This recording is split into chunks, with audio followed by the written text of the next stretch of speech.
Welcome back, guys, to another episode of Mid-Tier Thoughts. Thank you for joining us. Remember to like and subscribe and leave a comment down below. So today we're talking about a really cool piece of kit from a company called Trauma Pack. Now, to clarify, I'm not getting paid for this. They didn't send me this kit for free, anything like that. I bought this kit a while back with my own money. I've used it for several years, and I think it's just a really cool piece of kit. So we're going to kind of go over that, as well as talk about how it's changed over the years. I have an older version. There are newer versions out there. And admittedly, it is kind of a niche piece of gear, but we'll kind of see if it fits your needs. And if so, I'll put down below a link to where you can find them. Again, I'm not getting paid for them. This isn't a paid review. There's no affiliate, anything going on here. I just think it's a cool company and that makes cool stuff, and I want to share it. Also, I think they've changed their name since they were called Trauma Pack. I'll have that somewhere over here, what their new logo and name is. But this is a really cool piece of kit for them. So what this is I have to word this carefully because YouTube doesn't like me saying certain words, but this is a threat response kit, an active threat response kit. So the idea behind here is to give you like a one-stop shop of things you would need to quickly throw on yourself to respond to a threat. So here it is. This is the Trauma Pack itself. This is a drop leg piece. So this here can attach to your belt, and you've got a thigh strap in the back. That's the elastic material you see in a lot of the drop leg holsters. But what this is you've got MOLLE on all three sides. So you've got an IFAK in the front, you've got ammunition storage in the back, capable of holding up to 4 AR magazines. You've got the thigh strap, like I said, and then you've got the tourniquet holder, which has this nice, easy rip-away pouch to be able to grab that quickly, and you can shove whatever you want in there. So we're going to do a kind of an in-depth look at this of what the usefulness of something like this is, why it might be a better alternative than some of the other options that are out there, where it succeeds, where it fails, what I like and don't like about it. But first, a quick word from our sponsor. Speaking of active threats, every time you hop on your computer, there's a number of people out there trying to steal your information, whether it be data brokers or people looking for more nefarious means to use your information for things such as identity theft and credit card fraud. There's never been a better time to protect yourself with today's sponsor, Aura.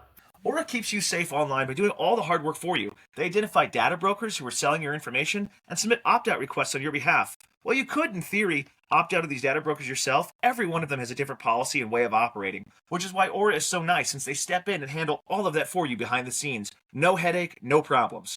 Give Aura a few weeks and you'll stop seeing your information on the sites when you search yourself, which will lead to way less spam. I know my Gmail folder is way smaller now that I've started using Aura. Aura will also continuously monitor the dark web and alert you if they find any personal information exposed. Anytime you sign up for a newsletter or website and that stuff gets leaked, they're there to step in and help you out. They're going to let you know fast if anyone tries to use that information to access your credit or bank accounts. Plus, they give you up to $5 million in identity theft insurance should the worst case scenario happen.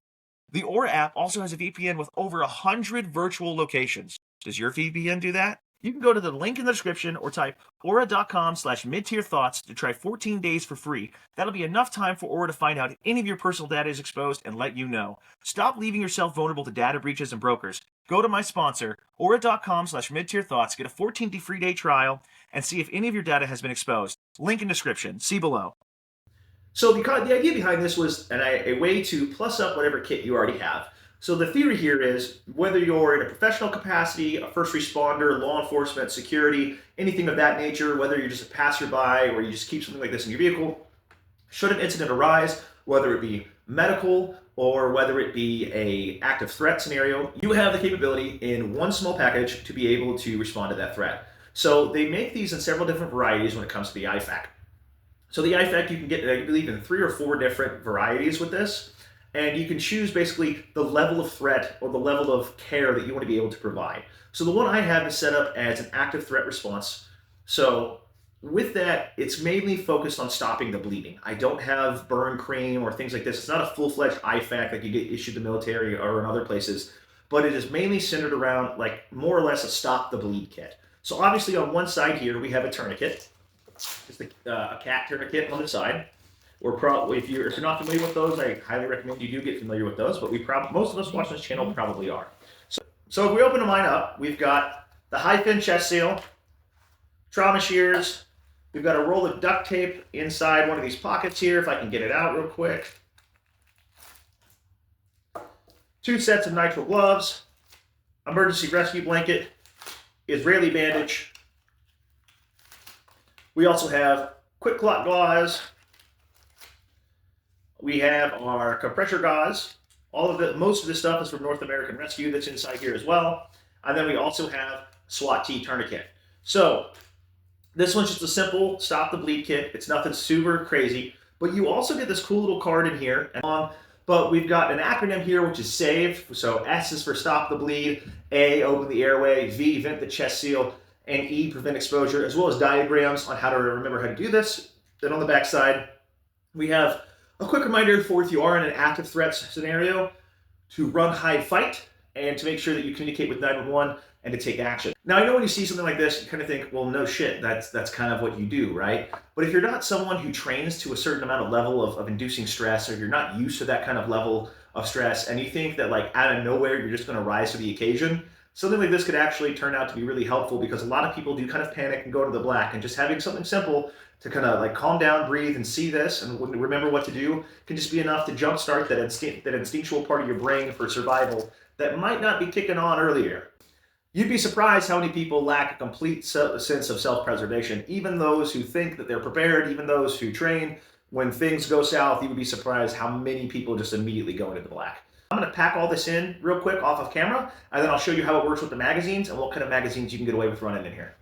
Okay, real quick before we go on to the ammunition portion, I did want to mention one thing about this that is different between the new one and the old one, is that you can see here that all of this stitching, this is all one complete unit. This is all one solid thing. Nothing rips away. It's all just one solid unit. That's one way that this differs from the newer versions. The newer versions, they have the IFAK as a rip away option. They have it a little bit more modular, so you can modify things a little bit more. Now, a lot of this is sewn in. It is one piece. That's my only complaint that I really have about it, is that I can't rip the IFAK off from the ammunition.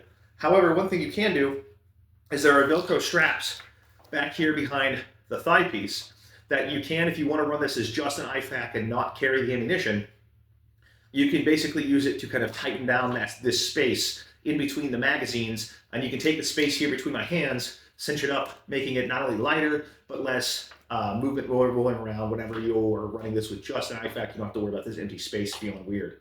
So, speaking of magazines though, the cool part about this is you can see we have 4 AR-15 magazines in here. So you've got really decent retention that you can run on here. So you think about it, most people are probably either going to be running for some type of active threat response, an AR or a PCC. Think about in the professional setting or in the personal defense setting, odds are that's what we're running, whether it be a shorty 5.56, maybe a 300 blackout, or some type of 9mm carbine. Odds are that's generally what you're probably going to see in a threat response scenario like this. So, and I hope when I've been saying threat response that we're all on the same page of what I'm talking about. But let's kind of look at this here. So again, this holds 4 AR-15 magazines. But the cool thing is, I was playing around with this, you can also get away with running PCC mags. So if we take these out, these here are my totally YouTube compliant CZ Scorpion mags. So if we take this and we put it in here, you can see that it holds the retention pretty well. Okay, so you can see I've swapped out the AR-15 mags for the CZ Scorpion mags. The retention works really well, and even though it's a little bit wider of a base, they don't really move around. They're held pretty well by the retention, and I can hold up to 4 of these as well. You can actually fit 2 extra in each space, so you could run a total of 8, but I will say the weight is what gets you, and it makes it pretty heavy. I'll put this on here in a second, kind of show you what I'm talking about. We're running it with the different style of magazines and showing how you can reload and if it's actually any good. So, as an active threat response kit, I think it's pretty cool that you have the modularity to run like PCC mags, because you could fit like the Glock longer magazines in here. You could fit 300 blackout mags, 5.56 mags. I haven't really messed around with AK mags, but just judging by the dimensions, I would say you probably won't get away with running those. And I can't fit any of my 308 magazines in here. But the odds of me running something like that with this kit pretty low. So I'll go ahead and cut the camera. We're going to be wearing it, show you how to put it on, and kind of go from there. So this here is the belt piece that you can attach to this. You can run it on a couple different ways. You can either run it in a duty belt or your normal belt. I like to carry with an EDC Core Essentials belt, so that's what we're going to be using today. So I'm just going to take my belt real quickly, run it through here. If you have a belt that works with the hook, or if you have some kind of keeper that can hold it on, that works really well too. So I'm just going to cinch it with my Core Essentials belt. Now the nice thing is these belts, again, not sponsored or anything here, they're just good belts. They've got the metal insert in the interior, and they ratchet down, so they are really good for running something heavy like this. So then you just take your thigh strap, strap it on real quick, and it's that easy. So we're here with my CZ Scorpion, since I still have those magazines in there from my demonstration. Just gonna come up real quick and show how quickly you can reload from something like this, and that it's really not that different from running it anywhere else. All right, here we go. Bang, bang, bang, bang, bang, run dry, old mag out, new bag in, and we're back in it.